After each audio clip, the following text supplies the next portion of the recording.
Hi guys, it's Nargis from Mom's the Word PK. Welcome if you're new here and welcome back if you're an old follower of mine. I am super excited about this video. I am sharing with you a flip through of my January 2023 setup and a talk about my theme and all that good stuff. I love New Year's. I'm a huge fan of it and I feel really motivated and pumped to take on the year and just embrace all the good things that it has to offer. So yeah. Without further ado, let's get started. Oh, also, if you guys want a full review of this Yap and Tom journal that I'm using as my bullet journal this year, you can go ahead and check out the cards or in the description box below. Okay, let's get into this.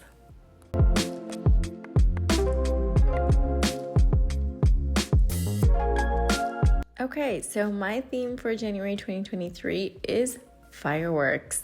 Yep, I know it's a classic and maybe even a little bit cliche, but I really wanted something that was authentically New Year's focused. I've gone with a vintage sort of setup using lots of cutout papers and washi tapes that I had on hand that sort of add to the scrapbook vintage effect. And I finished off with some doodles of fireworks as well as a skyline. Now, I'm not a great artist at all. My doodling capabilities are extremely limited, and so a spread like this just really worked for me. I loved the functionality behind everything I created for this spread, as well as the experience of doing it because I didn't feel overwhelmed. So these are the pens I used. I used these Faber Castell pens in 3 different colors. I have the rose gold, the green, and the pink, which is called Berry Nice, which I think is quite cute.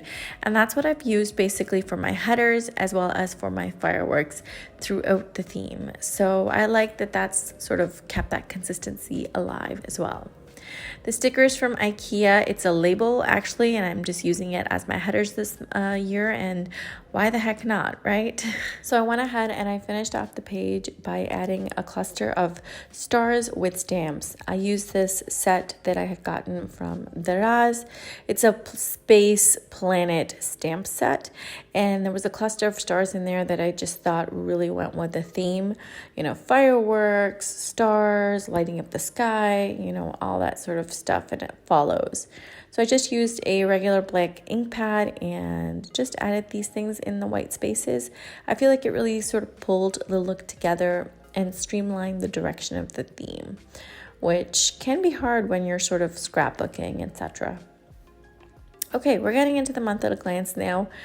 This is a pretty useful spread. I love how functional everything is. There's not a lot of decoration, and that's great because this is going to serve so much purpose for me. I haven't created a content calendar this month because I just want to sort of see how things go.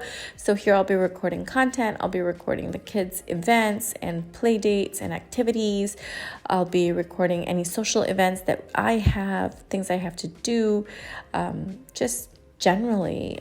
A lot of things are going to go on this spread, and that's why I've kept my boxes 5x5, and I started them at the end of December, and I've continued all the way until the beginning of February in the same calendar to just sort of give it the opportunity to maybe plan ahead or, you know, jot things down, and I feel like it's definitely a worthwhile choice. To finish off, I added on this washi tape set that I got from Paperworm. It was a set of light colored washi tapes in grid, and I really like it. I found that it's sort of adds a little something special to the page, just gives a little bit more decoration, and that's always a good thing. I also have on the right here a section for measurements and goals, and every month I like to sort of weigh in, check my sort of measurements and stuff, and build a little awareness on things and just jot it down. If you've seen my 2023 setup, then you know that I have a body statistics page in my main setup, which I'm going to go ahead and just show you guys really quickly. And I will be able to sort of note down all that information for this month and then funnel it into this main spread so I can have an overview there. The reason I want to do this is because eventually in future journals, I will not have these initial spreads. And so every month I can sort of note things down and then just add it into the yearly setup whenever I get a chance. So it's not pressure filled, but I can still complete it. So we're moving on to to-do, brain dump, and currently. And I realized that I really wanted to create a cleaning schedule for this month and I'd completely forgotten. So I'm thinking that this to-do, brain dump section is going to be sort of a running task list slash sort of cleaning organization situation. And that's how I'm going to use it, as well as the brain dump probably, because that's where I can just sort of empty things out. So that might end up being the use for this page. The currently spread is essentially what I like in my life right now, or what I'm currently doing. So things like, what am I reading? What am I watching? What am I listening to? What am I enjoying eating? And things like that. It's a great thing to sort of look back on. All right, we're getting into the monthly check-in. So this is an idea that I got from Pick Up Limes. She does obviously a simpler version of this because she does a very minimalist bullet journal setup, which is great. But I just added a little bit of decoration with these headers. And this paper pack, by the way, is going to be linked down below. It's free and it's a great paper pack. So, check that out in the description box. But I just added these headers, stickers, and that's it. And basically, this is a section at the beginning of the month where I can sort of check in how I'm feeling physically, how I'm feeling emotionally, and how I'm feeling spiritually. Spending tracker. Okay, this is a pretty important spread, and it's pretty self-explanatory. Again, I have a sort of main spending tracker over in my initial 2023 setup, and this month I'll track everything that I'm spending on, and then I'll just funnel the total amount into that spread. So I'm tracking by date, by item, and by amount spent. So pretty straightforward, but if it works, then, why mess with it? Okay, on to my trackers, and I actually really love how this spread is looking. It's very functional and it's very content heavy. Like, there's lots of information overload happening, but I hope once it's all filled out, it's gonna look really satisfying. I decided to sort of add in my healthy habits and my regular habits and mood tracker all in one space. So we have exercise, then we have steps taken, water drunk, and hours of sleep, along with different habits and my mood tracker. So again, with the mood tracker, I have a main spread in my 2023 setup where I'm going to sort of funnel in this information, and that way I can get a full overview. But in this one, I have the numbers down on the left-hand side, and then up on top of the right, I have all of, what am I tracking? And then I can just sort of add in a dot, and I'm hoping that with water and steps and sleep, I can put in the exact number that I've actually accomplished next to the dot, but we'll see if I have space or not. The main thing is just that I wanted all of this content contained in a double page spread, and I'm happy that worked out. So on to gratitude. Gratitude log is such an essential thing in my opinion, and I feel like it's really important. I did sort of mess up here because I put 15 and 15 without, sort of forgetting that it's not a 30-day month, it's 31 days.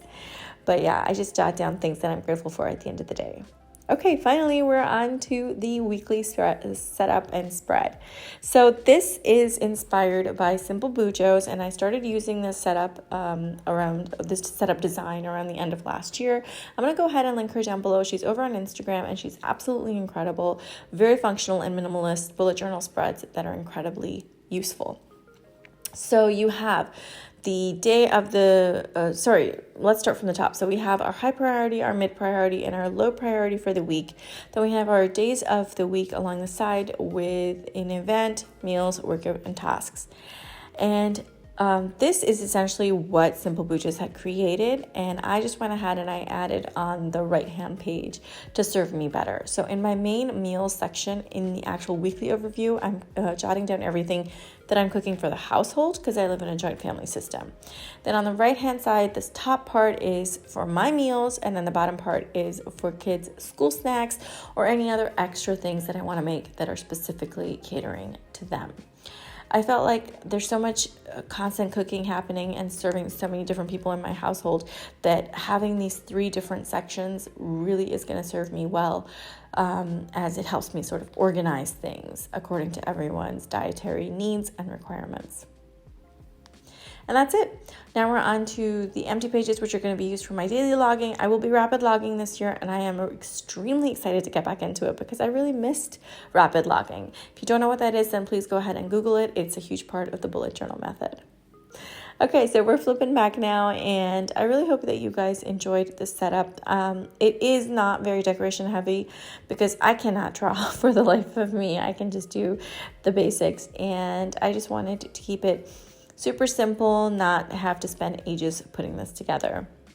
The main thing for me this year is, while I love aesthetic and creativeness, I just really want to make sure that all my spreads are really functional. Okay, guys, I hope you enjoyed this video. Please let me know your thoughts on in the comments down below, and let me know, are you ready for January 2023? Also, all my information is down in the description box, as well as the website and my Instagram page. So go ahead and follow me there for more content, and check out the website for full HD pictures of all of these spreads. What is your theme for January 2023? I would love to hear from you. Please let me know. Okay, guys, I will see you next time. Bye.